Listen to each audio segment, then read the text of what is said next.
Introduce my grub.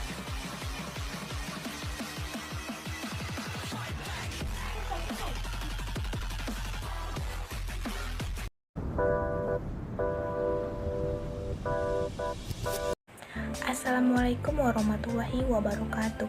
Kami dari kelompok 1 akan membahas 5 prinsip-prinsip umum manajemen. Yang pertama, division of work atau pembagian kerja. Pembagian kerja dalam manajemen adalah proses di mana pekerjaan tersebut dibagi menjadi beberapa tugas yang berbeda untuk meningkatkan efisiensi. Secara umum, efisiensi kerja adalah perbandingan terbaik suatu pekerjaan yang dilakukan dengan hasil yang dicapai oleh pekerjaan tersebut, sesuai dengan yang ditargetkan, baik dalam hal mutu maupun hasilnya. Ada 4 pembagian kerja, yaitu pembagian kerja yang sederhana, kompleks, subproses, dan pembagian kerja wilayah atau geografis. Keuntungan pembagian kerja yaitu meningkatkan produksi, pengurangan biaya produksi, meningkatkan keuntungan, harga barang yang lebih murah, dan meningkatkan skill kerja. Kelemahan pembagian kerja yaitu barang overproduksi, konsumen tidak mendapatkan barang yang beragam, takut pengangguran, dan hilangnya tanggung jawab. Wewenang dan tanggung jawab, atau dalam bahasa Inggris disebut juga authority and responsibility. Setiap karyawan dilengkapi dengan wewenang untuk melakukan pekerjaan, dan setiap wewenang disertai dengan pertanggungjawaban. Wewenang dan tanggung jawab harus seimbang. Setiap pekerjaan harus dapat melakukan pertanggungjawaban sesuai dengan wewenang. Oleh karena itu, semakin kecil wewenang, semakin kecil juga pertanggungjawaban. Tanggung jawab terbesar terletak pada manajer puncak. Kegagalan suatu usaha bukan terletak pada karyawan, tetapi terletak pada puncak pimpinannya.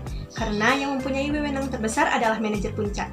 Oleh karena itu, apabila manajer puncak tidak mempunyai keahlian dan kepemimpinan, maka wewenang yang ada padanya merupakan bumerang. Selanjutnya, prinsip ketiga, yaitu prinsip tentang kedisiplinan. Disiplin yaitu perasaan taat dan patuh terhadap pekerjaan yang menjadi suatu tanggung jawab. Hal ini sering menjadi bagian dari nilai inti atau core, misi dan visi, bentuk perilaku yang baik, dan interaksi yang saling menghormati. Prinsip manajemen ini sangat penting dan dilihat sebagai hal yang membuat suatu organisasi dapat berjalan dengan lancar. Disiplin ini bersalian ketat dengan wewenang.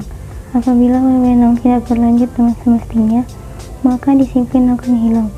Oleh karena ini, pemegang wewenang harus dapat menanamkan disiplin terhadap dirinya sendiri, sehingga dapat bertanggung jawab terhadap pekerjaan sesuai dengan wewenang yang ada. 4. Prinsip unity of command atau kesatuan perintah berarti seorang karyawan individu harus menerima perintah dari satu manajer dan karyawan tersebut bertanggung jawab kepada manajer itu. Jika tugas dan tanggung jawab terkait diberikan kepada karyawan oleh lebih dari satu manajer, ini dapat menyebabkan kebingungan yang dapat menyebabkan kemungkinan konflik bagi karyawan. Dengan menggunakan prinsip ini, tanggung jawab atas kesalahan dapat dibangun dengan lebih mudah.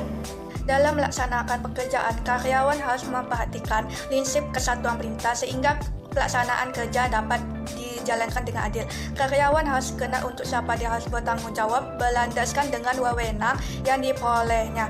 Perintah yang datang dari manajer lain untuk seorang karyawan akan merusak jalannya wewenang dan bertanggung jawab serta pembagian kerjanya. 5. Kesatuan pengarahan atau unity of direction.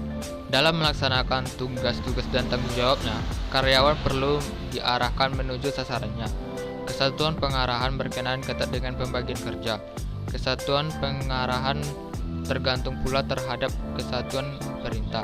Dalam pelaksanaan kerja, bisa saja terjadi adanya dua perintah, sehingga menimbulkan arah yang berlawanan.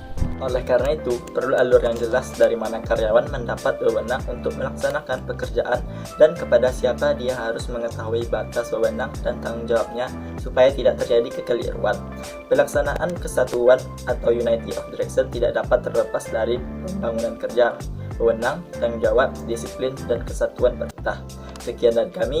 Apabila ada kesalahan mohon dimaafkan. Wassalamualaikum warahmatullahi wabarakatuh.